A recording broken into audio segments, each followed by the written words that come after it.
My hand was still warm from the ghost pepper extract when I found it. And no, I do not mean our marriage had gone cold. I mean I opened the glove box and there it was. My wife's little battery-powered helper, tucked away like an emergency flare for lonely commutes. Still warm, which told me everything I needed to know about her latest performance review with her boss. My name is Mike Bennett, and up until about 3 hours ago I figured I was just a plain guy in a small Maine town. Population 3,847 if you count Mrs. Thompson's herd of cats. I fix problems for a living. My title is Logistics Coordinator at a regional outfit called Coastal Supply. That is a fancy way of saying I make sure the right thing lands in the right place at the right time. Turns out I was doing a terrible job of that in my own house. I was in Ashley's Honda, hunting for jumper cables because she had asked me to move her car so she could grab her work laptop from the trunk. A work laptop? Come on. She has not brought work home in 2 years, and all of a sudden, she is burning the midnight oil for quarterly projections. Sure, the thing in the glove box was pink, high-end, and looked like it came from one of those boutique websites, not our local Walmart. This was not an impulse buy. This was premium adultery gear. I lifted it up to the garage light, and that is when the smell hit me. Brandon Hale's cologne. He bathes in that heavy sandalwood cloud every morning like he is trying to drown his insecurities. I stood there and shook my head. At least clean the equipment, Ashley, I said to the empty garage. Here's the part where my day job kicked in. When you live and breathe logistics, you learn to respect good planning. And payback, if you are going to do it, ought to be efficient and hard to forget. I walked to my workbench where I keep my hot sauce collection. Not the weak stuff. I am talking about the serious extracts I use to prank the guys at the warehouse. Bottles with hazard labels and tiny droppers. My pride and joy sat in a brown glass bottle. Ghost Pepper Supreme, measured at 1,200,000 Scoville units. The warning label says it can strip paint. I set the toy on a rag, took the dropper, and whispered, "Let us see how spicy the next conference call gets." I put a very thin coat on it. Not enough to cause permanent harm. I am not a monster, but enough to make her rethink her career development plan. Then I put everything back exactly how I had found it, eased the glove box shut, and went inside to wait. Ashley came home about an hour later, flushed and a little mussed up, talking about traffic after her meeting. New blouse I had never seen. Lipstick gone. Either she had fought a sandwich to the death or Brandon's projections were hands-on training. "How was work, honey?" I asked from the couch, beer in my hand, acting like a man who did not just handle Exhibit A. "Oh, you know, the usual," she said.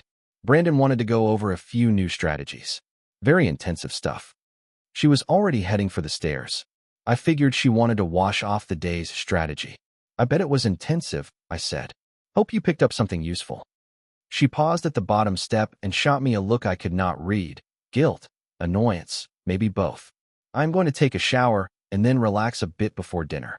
"You do that," I said. "Take your time." I turned up the television and waited. It did not take long. The scream from upstairs had the kind of pitch you hear when someone finds a snake in their sheets or realizes the kitchen is on fire. The bathroom door slammed open so hard I swear it dented the drywall. "Mike, get up here right now." I took another sip and thought about my options. Play dumb, confess and beg for mercy, or do what had started to feel natural these past months and lean into the sarcasm. Option 3, it was, "What is wrong, sweetheart?" I called up. "Did your relaxation routine run a little hot?" She appeared at the top of the stairs in a towel, face blazing, part fury, part capsaicin. "You did something to your what, Ash? Your personal massager? Your stress reducer? Your quarterly performance booster?" If looks could melt steel, the banister would have dripped onto the floor. "You sick man. You went through my car." "I was looking for jumper cables," I said. "You know, the things that actually start dead batteries. Speaking of which, yours might need a careful scrub before the next spin. Just a tip." She stormed down a step, clutching that towel like a shield. "You have no right to go through my personal belongings." "Personal belongings?" I stood up and let a little of my own anger show. "Ashley, we have been married 8 years. I have seen your personal belongings. I have bought a fair number of them. This particular item, though, was new. Where did you pick it up?" Conference swag from Brandon's talk on breaking into new markets. Her face went pale, then hot again. "I do not know what you are talking about." "Sure you do," I said. Just like you do not know why it smells like Brandon's cologne. Just like you do not know why you have been working late 3 nights a week for 2 months. Just like you do not know why your mileage does not line up with your story about going straight to the office and back. Here is where the job comes in again. Logistics is numbers, miles, timestamps, patterns, errors. I had been tracking all of it. Ashley's calendar had turned into one big error code. She cinched the towel tighter, chin up in that defiant angle she had perfected over the years. Even if I were seeing someone, which I am not saying I am, at least Brandon treats me like I matter. At least he makes me feel wanted. Oh, I bet he does, I said. Right up until his wife finds out. Or human resources gets a call. Or he decides there is a newer model who helps his numbers more. But hey, enjoy it while it lasts. That was the line that lit the fuse. Ashley exploded.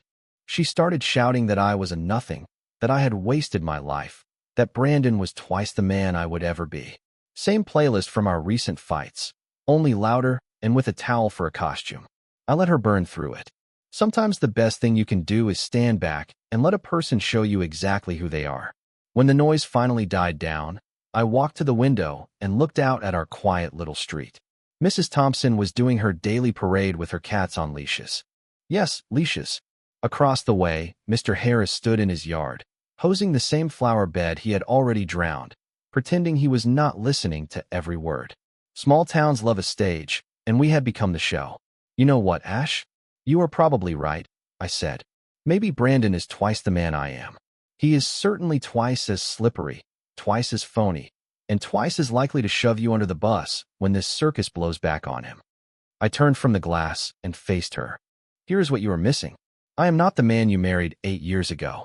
That version would have begged, promised to change, done anything to patch this together. I walked past her toward the garage door and rested my hand on the knob. This version? He is just getting started. The look on her face told me the message finally landed. The mild-mannered husband she had counted on might not be so mild anymore. Here is the thing about a small town. Everyone knows the headline before the main characters do. By Thursday morning, half of Luring had the gist of Ashley's office romance, and she still believed she was a secret agent. I found that out at my usual stop, the Wrong Turn Bar, which doubles as our local newswire. Ricky, who has been tending that bar and collecting quiet confessions for 3 decades, waved when I came in for my after-work beer. How is married life treating you, Mike? The way he stretched the word married told me he knew plenty. Ricky is not subtle when he is fishing. Oh, you know how it is, I said, sliding onto my usual stool. Some days you are the bug. Some days you are the windshield. I nodded at the tap. Today feels like a windshield day. He pulled the pint with deliberate care, the kind of slow pour that means a story is coming. Good to hear, especially with all the changes around town. New business partnerships. Lots of late nights. He set the glass down and leaned on the wood. Take your wife's boss, Brandon Hale. He has been around a lot, eating at Mario's, staying over at the Lakeside Motel. Funny thing, though, his wife, Hannah, mentioned at the grocery store that he has been telling her he is up in Portland for work. Ricky gave me a look. Last I checked, Portland is 2 hours north. The Lakeside is 20 minutes down Route 9. I took a long drink and tried to look mildly interested instead of ready to commit a felony. Huh, maybe he has multiple projects. Maybe, Ricky said. Or maybe he is working real close with one of his employees on a hands-on initiative. Before I could answer, Kelly Morgan slid onto the stool beside me. Kelly runs numbers in our accounting department and has been my closest friend at Coastal Supply for 5 years. She also has the most accurate grapevine in 3 counties. We talking about Brandon and his after-hours curriculum?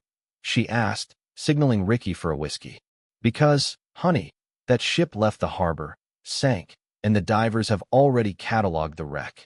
That obvious? I asked. Mike, sweetie, Stevie Wonder could see this one. She tipped her head toward me.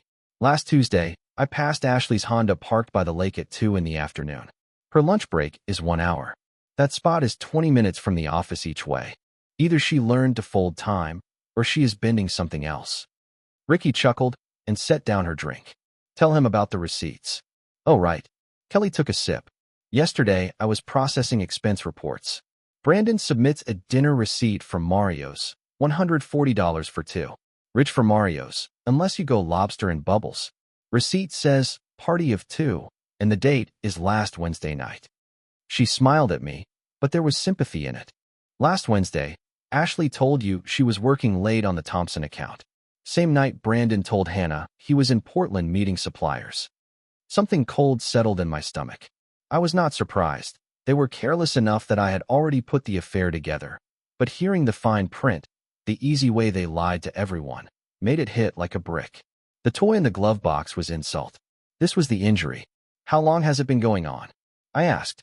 Best guess, 3 months, Kelly said. Started right after that regional conference in Boston. Remember when Ashley came back talking about growth and untapped potential?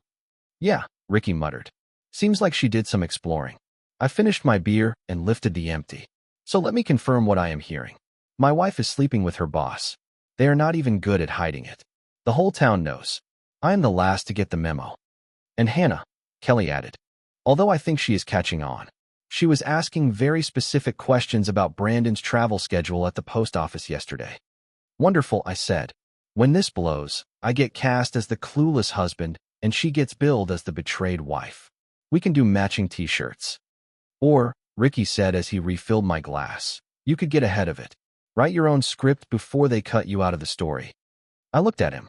The idea settled in like a tool that fits your hand the first time you pick it up.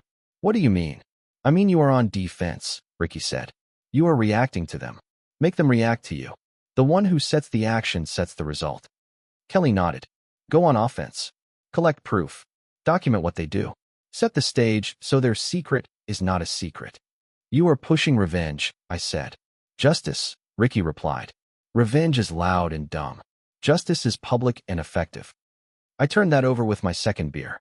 Justice sounded right. Hypothetically, I said, how do you document activities? Kelly's eyes lit up. Paper trails, digital trails, people who saw things. Be systematic. Build a case, not a pile. And time it, Ricky added. Right moment. Right audience. Minimal blowback, maximum impact. The right audience matters, Kelly said. This town runs on reputation. Expose them in front of the right people, and they do not just lose a fling. They lose standing. I stood. Appreciate it. Hypothetically. Of course, Kelly grinned. And if you need help with your hypothetical research, you know where I sit. I walked home with purpose. Ashley and Brandon thought I was the fool. They forgot what I do for a living. My trade is logistics, planning, coordination, timing, execution. If they wanted a game, I had the rule book memorized. At home, Ashley was stirring dinner like nothing had happened. How was work? She asked without looking up. Educational, I said. Very educational. The next 2 weeks, I had a mission. Not a stalking mission, a methodical one. First, I mapped their pattern. Tuesdays and Thursdays, Ashley texted around noon that she had to work late. Those same days, Brandon filed client meeting expenses. Kelly's quiet checks put Brandon's sedan at the Lakeside Motel from about 1:30 until 4:30 in the afternoon. Habit made them predictable. Predictable makes you catchable. Then I went digital. Ashley has always recycled passwords. Sunshine 2015, the year we married, was on a post-it under her monitor. Her laptop opened like a gift. Her email was a ladder. 3 months of messages with Brandon, moving from professional to personal. Early notes said things like, thank you for the presentation, looking forward to working more closely. By the second month it was, cannot wait for our next private meeting, and you make coming to work exciting. The first true gut punch was last week. Mike is working late tonight. Want to come by and see our new bedroom set? I think you will appreciate the workmanship. She had brought him into our house, into our room. That crossed a line I did not know I had. Then I found the one that told me exactly who Brandon is, 3 days old. We need to be careful. Mike is not as dumb as he looks. I cannot afford complications. Hannah is asking questions, and my promotion review is coming. Maybe we cool it for a bit. Ashley fired back at once. Please do not. I can handle Mike. He does not suspect, and even if he did, he is too much of a coward to make waves. We will be discreet. Please do not end this. You mean everything to me. Brandon replied like a pro manipulator. Not ending anything, baby. Just being smart. We have a good thing. We need to protect it. Trust me. I printed the entire chain and slid it into a folder labeled Project Sunshine. A private joke with teeth. Phase 2 was physical without the trench coat. Ashley's iPhone syncs to our shared Apple account. so I could see her location whenever I needed. Not exactly noble, but neither is infidelity. The dots on the map matched my timeline to the minute. Every Tuesday and Thursday, Ashley's phone showed the same loop. Leave the office at 1:15, reach the Lakeside Motel by 1:30, stay until 4:30, drive back, sit at her desk for an hour to polish the alibi, then come home with tales of difficult clients and tight deadlines. Location dots were not enough. I needed eyes. That is where Mr. Harris helped. He is 70, retired, and treats our block like his personal watch post. I used to find it annoying. Suddenly, it felt useful. "Morning, Mr. Harris," I said as he trimmed the hedge while Mrs. Thompson walked her cats. "Got a minute?" He hustled to the fence, eager. "Sure, Mike. What is up?" "Thinking of security cameras. Have you noticed anything odd? Unfamiliar cars? Strangers?" His eyes lit up. "You bet. Last Wednesday, a silver BMW with out-of-state plates sat in your driveway. Well-dressed guy, mid-40s. Stayed about an hour while you were at work. See who let him in?" "I did not want to pry," he said, which meant he had. But I was watering tomatoes when Ashley opened the door. Silk robe. Did not look like business wear. "Probably a contractor," I said. She mentioned redecorating. He shrugged. "Most contractors I know do not drive BMWs or finish in an hour." That was all I needed to confirm Brandon had stood in my house, in my bedroom, while I earned the money that paid for the bed. Rage hit hard enough I gripped the fence to stay upright, but I thanked Mr. Harris and said I would let him know about the cameras. That night, I stared at the ceiling while Ashley slept like a stone beside me, maybe dreaming of Brandon, their secret meetups, and the promotion she thought he would hand her. She had no idea her tidy little affair was about to go very public. This had moved past catching them. It was about how the truth landed. 2 weeks out was Lobster Fest, the biggest thing in Luring. Town square packed, overpriced seafood, gossip with butter on it. Perfect weather predicted. The local paper hyping it. A couple regional politicians planning a lap through the crowd.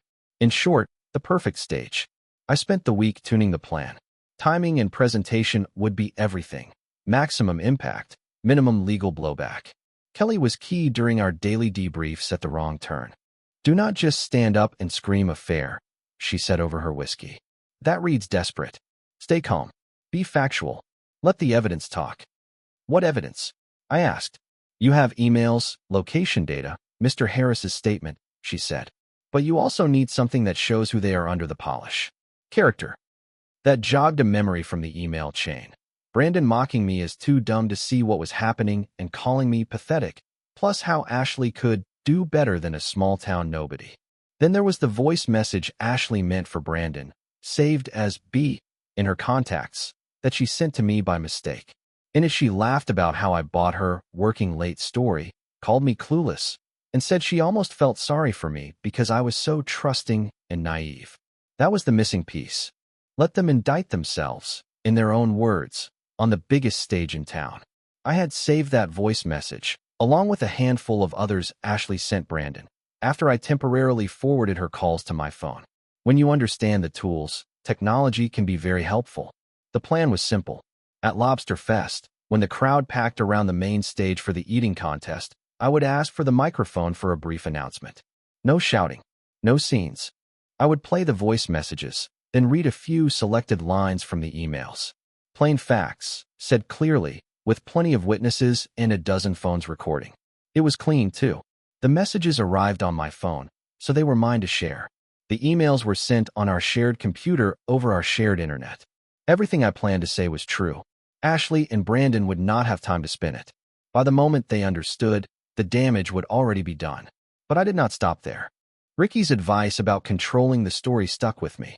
On the Thursday before Lobster Fest, I drove to the Lakeside Motel. Ashley's location showed she was already there with Brandon. The manager, a wiry guy named Pete, sat behind the desk with a magazine. "Can I help you?" he asked without looking up. "I hope so. Mike Bennett. My wife might have lost an earring here during a business meeting. I want housekeeping to keep an eye out." He looked up, recognized me, and went stiff. "No trouble," I said, holding up my phone with Ashley's photo. Mid-30s, usually arrives about 1:30 on Tuesdays and Thursdays. Sometimes with a man in a silver BMW. Pete shifted. "What people do is their business. I rent rooms. I do not ask questions. I am not asking for names, I said. Just the room, so I can check for the earring. Room 237, right? His face answered before his mouth did. My location logs had already narrowed it to that wing, and 237 overlooked the lot, perfect to spot company. I cannot give out guest information, he said, voice thin. Of course. I would not want you to violate anyone's privacy. I replied, turning to go.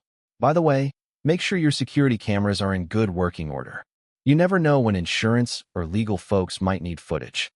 The color drained from him. A place like the lakeside survives on discretion. The last thing Pete wanted was a scandal with evidence attached. I left satisfied. No threats, nothing improper, just a seed planted. That night, Ashley floated in humming, cooked dinner, and suggested a movie like we were newlyweds. You seem happy, I said as we sat with our plates. I am. Work is going very well, she said. Brandon says I am up for a promotion. Maybe more responsibility. That is great. You deserve recognition for all the extra effort, I said, keeping the sarcasm soft. She beamed. It is nice to have a boss who appreciates my talents and rewards hard work. I am sure Brandon appreciates all your talents, I said. He strikes me as a hands-on collaborator. He has taught me so much and opened my eyes to possibilities I never considered. It is amazing what the right mentor can change, I said. I bet you have learned things from Brandon you never could have learned from me. Oh, Mike, I did not mean it like that. No, you are right, I said gently. Brandon has experience and sophistication I do not. She smiled at the screen, not catching a word. He has shown you a whole new set of opportunities, I said. She eased back into the cushions, clearly comforted that I was not taking it as an insult. Exactly. He has helped me realize I have been settling for less than I deserve. Well then, I said, raising my beer in a little salute. Here is to getting exactly what you deserve. We touched glasses. Ashley gave me the warmest smile I had seen from her in months. She had no idea that in 3 days, at Lobster Fest, she would get exactly what she had earned, and the whole town would be there to witness it. Saturday broke clear and bright. Perfect weather for Luring's annual celebration of overpriced crustaceans and small-town theater. I woke early, brewed coffee, and walked through the plan one last time while Ashley slept in. Everything was in place. I had the voice messages queued on my phone, the email printouts folded in my jacket, and a USB drive with backups tucked in the car. Most important, I had confirmation that both Brandon and his wife, Hannah, would attend. Hannah mattered to this plan. She is the kind of person people trust. President of the garden club, volunteer coordinator for the library fundraiser, the walking definition of impeccable standards. If anyone would grasp the full weight of her husband's extracurriculars, it would be Hannah. Around 10, Ashley came out of the bedroom already dressed in a new outfit I had never seen. A sundress a shade too tight, a shade too short, and a good deal too expensive for our budget. New dress? I asked, casual as I could. Oh, this old thing? I have had it forever, she said smoothly. I thought it would be nice to dress up a little for the festival. You never know who you might run into. Very true. I am sure Brandon will appreciate the effort you put into your appearance. She cut me a sharp look. What is that supposed to mean? Nothing, I said. Only that your boss appears to notice when his employees make an effort to look professional. It is good to make a strong impression. She loosened up. Exactly. Image matters in business. We drove separately. She wanted to get there early to help with setup, and I claimed I needed to stop by the hardware store. In truth, I wanted to stake out the perfect spot for what came next. By the time I reached the square, vendors were raising tents, families were staking claims with picnic blankets, and the usual cast of local characters was drifting in. I saw Brandon right away, near the main stage with the mayor, dressed in polo and khakis, playing the successful executive. His silver BMW sat up front in the VIP row, just in case anyone forgot his status. Across the square, Ashley was arranging the dessert table, but had picked a line of sight that put her right in Brandon's view. The new dress did what she wanted. More than a few men doubled back for a second look, and I watched Brandon sneak glances like a teenager. What they did not clock was Hannah Hale, in the gazebo shade with the garden club crew, tracking her husband's eyes with rising suspicion. I made my loop, smiling, shaking hands, keeping tabs on the cast. Kelly arrived around noon with her husband, Mark, and gave me a subtle thumbs up. Ricky had locked the wrong turn bar early to support the community and was working the crowd like the mayor he never ran to be. The lobster eating contest was set for 2 o'clock, right after the mayor's welcome and the crowning of the festival queen. Perfect. Everyone would already be packed in, relaxed, and pointing their phones at the stage. At 1:45, I drifted closer. The contestants had lined up behind a long table, bibs tied high, looking like oversized toddlers about to make a glorious mess. The mayor tapped the microphone. The festival coordinator checked her clipboard. Everything ran like a clock. I planted myself near the front, close enough to step up fast, not so close that I stood out.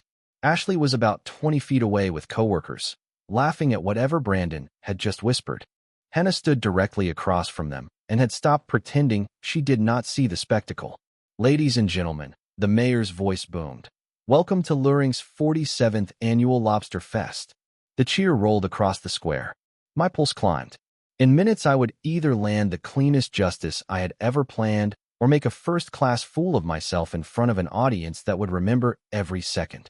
Before we begin our famous lobster eating contest, the mayor continued, I would like to invite anyone with a special announcement or community message to come forward. We love celebrating our neighbors' achievements and milestones. That was my cue. Earlier in the week, I had spoken with the mayor's assistant and said I wanted to make a quick announcement about a community service project. She had put me on the list without pressing for details. I started forward. The crowd opened just enough for me to pass. Ashley spotted me and frowned, trying to place why I would be moving toward the stage. I climbed the steps and took the microphone. Thank you, Mayor Collins, I said. My name is Mike Bennett, and I have something important to share with everyone here today. I looked over the square, faces curious, faces impatient for shellfish, and plenty of people already lifting their phones to record whatever was about to unfold.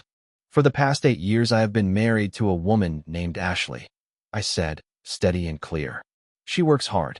She is ambitious. She is always chasing the next chance to move forward. Out in the crowd, Ashley's expression shifted, confusion first, then alarm, as she caught the direction of my words. Lately, Ashley has been working very closely with her boss, Brandon Hale. I continued. Special projects, extra hours, a lot of hands-on collaboration and exploring new territory. Across the way, Brandon went a shade lighter. I saw him trying to catch Ashley's eye, his body already angling toward an exit. In fact, I said, they have been so dedicated to excellence that they have met at the Lakeside Motel every Tuesday and Thursday afternoon for about 3 months. That is commitment. A low ripple moved through the crowd. People were starting to understand this was not the usual community service update. But what really amazed me, I said, was how deeply they care about each other's professional development. For example, here is a voice message my wife meant for Brandon that landed on my phone instead. I raised my phone and pressed play. Ashley's voice poured across the square, unmistakable and bright. Hey, baby. Mike totally bought my working late story again. He is so clueless. I almost feel bad for him. He is so trusting and naive. I cannot wait to see you this afternoon. I have new lingerie to show you, and I keep thinking about that thing you suggested we try. Silence fell so hard you could have heard a claw crack. And here is Brandon's response. I said, tapping the next file. Your husband really is pathetic, is he not? I cannot believe he has not figured out what is happening right under his nose. You deserve better than a small-town loser like that. Do not worry about Mike. Even if he finds out, he is too much of a coward to do anything. The quiet shattered with a voice I will never forget. Hannah Hale, sharp as a blade. Brandon Hale, you bastard. Chaos ignited. Hannah shouldered through the crowd toward her husband while Brandon scanned for escape. Ashley tried to sink into the bodies around her, but fingers were pointing, whispers rising, cameras everywhere. Dozens of phones were up, and I knew at least a few were live streaming. I know what some of you are thinking, I said into the microphone, keeping my tone even while the square shook. This seems private and should be handled in private. Under normal circumstances, I would agree. I pulled folded pages from my jacket. But I also found that Brandon used company resources to grease the wheels of this affair. Expense account dinners, paid time for meetings, and email chatter about dealing with problems and removing obstacles to advancement. There was even talk that could be read as setting me up to be pushed out of the way. When I saw that, it felt like something the community deserved to know. The truth is, that last bit was my interpretation of a very suspicious thread about eliminating complications. It was not a wild claim, but it was an inference I was ready to stand behind. The square boiled over. Hannah reached Brandon and unloaded a dictionary's worth of words the mayor would never say into a microphone. Ashley cried and fought toward the parking lot. People shouted questions at me. 3 different phones I could see were live on Facebook, capturing every second. I handed the microphone back to Mayor Collins, who looked like he would rather be anywhere else, and stepped down from the stage. Mission accomplished. The fallout from Lobster Fest was everything I planned, and then some. By Sunday morning, clips of my announcement were running on every social platform in town. The local paper called for comment. My phone buzzed with messages from people I had not heard from in years. Ashley did not come home Saturday night. When I returned from the festival, her car was gone. So were several suitcases and half her closet. A note sat on the kitchen counter. Mike, I cannot believe you would humiliate me in front of the entire town. What you did was cruel and vindictive. I am staying with my sister until I figure out what to do. Do not contact me. I crumpled it and dropped it in the trash. After 3 months of lies, she was calling me cruel and vindictive. The irony almost made me laugh. The real show started after my little public service announcement. The primary blast was loud, sure, but the secondary explosions were the ones that rattled windows. Hannah went home and detonated Brandon's life on the front lawn. She dragged his things out to the grass and stuck a hand-lettered sign in the middle. Free stuff. Cheating husband moving out. By Sunday afternoon, neighborhood kids were trotting up and down the sidewalk with his high-end golf clubs between their knees like stick horses. It was, I admit, beautiful to watch. Better still, Hannah called Coastal Supply's corporate office first thing Monday morning. She reported Brandon's use of company resources, forwarded every email I had shared with her, and added a few spicy attachments she found on his home laptop. By Tuesday, Brandon was not suspended or slapped on the wrist. He was out.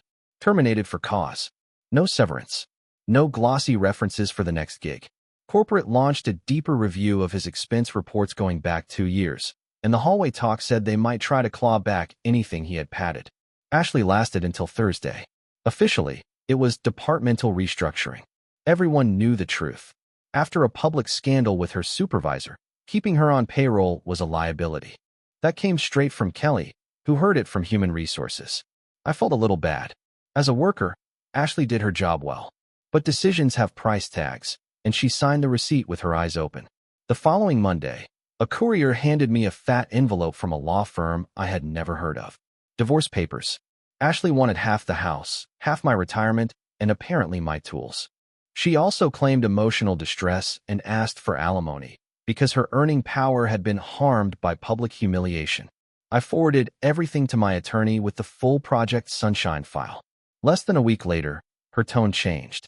Suddenly the ask was much lower, and the emotional distress paragraphs vanished like they had never been typed. The town's reaction was the kicker. I had expected some finger-wagging, people saying I should have kept it private. Instead, I could not buy my own drink for days. Ricky comped me all week, telling anyone who would listen that I was the guy who finally stood up. Mrs. Thompson dropped off a casserole and told me I was an inspiration to tired husbands from here to the county line. Mr. Harris, who had given me the crucial driveway report, started talking like we had run a clean operation together. That was tactical precision, Mike, he told me over the fence one evening. Takes me back to my Army days. You identified the target, gathered intel, picked the time and ground, and executed. Textbook. The applause felt good, but what mattered most was the quiet in my head. For months, I had walked around feeling like a background character in somebody else's show, the clueless husband, while other people wrote my script.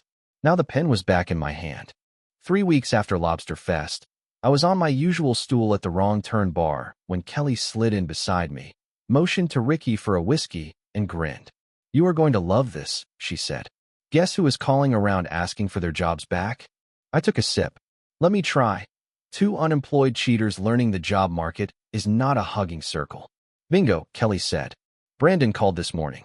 Says it was all a misunderstanding, and he is the victim of a vindictive employee. He even suggested you fabricated the evidence. I laughed. That is rich. And Ashley called yesterday, crying to Human Resources. claimed she was an innocent bystander who got caught up in a situation she could not control. Says Brandon took advantage of his position and seduced her. Funny how the storyline shifts when the bills arrive, I said. It gets better, Ricky added, setting down my beer. Hannah filed for divorce and is asking for everything. Turns out Brandon has been hiding money and running up debt for years. She is suing for emotional distress and damage to her reputation. Karma has a calendar, I said. And speaking of people rewriting history, Ricky went on. Pete from the Lakeside Motel has been telling anyone within earshot that he tried to warn you from the start. Says he was just waiting for the right moment to step in. Of course he was, I said. I am sure that had nothing to do with him being terrified of getting dragged into court. The point, Kelly said, lifting her glass, is that justice landed exactly where it should. You told the truth, protected yourself, and did it without breaking laws or sinking to their level. We clinked glasses. What sat in my chest was not just revenge. It was relief. I had done it the right way. No fists, no vandalism, no late-night stupidity to explain later. Just receipts, timing, and a microphone. So what is next for Mike Bennett? Ricky asked. You won the war. What do you do with the piece? I turned that over while I finished my beer. What was next? I had a quiet house, steady work, and a reputation for not being pushed around. For the first time in years, I could make choices based on what I wanted, not what someone else demanded. I think, I said, I am going to enjoy being the hero of my own story for a while. On the walk home, I cut through the square where they had set the Lobster Fest stage. It was calm again, kids on bikes, a couple walking a dog, the usual small-town hush. I could still feel the moment I took that microphone and turned the wheel. Ashley and Brandon had thought they were slick, sophisticated, and above the people they were lying to. They forgot that a town like ours keeps books that do not balance in money alone. It keeps score and reputation. And they forgot that the quiet, dependable man they called clueless knows a thing or two about planning, timing, and clean execution. In the end, they got exactly what they earned. And I made sure there was a crowd to see it.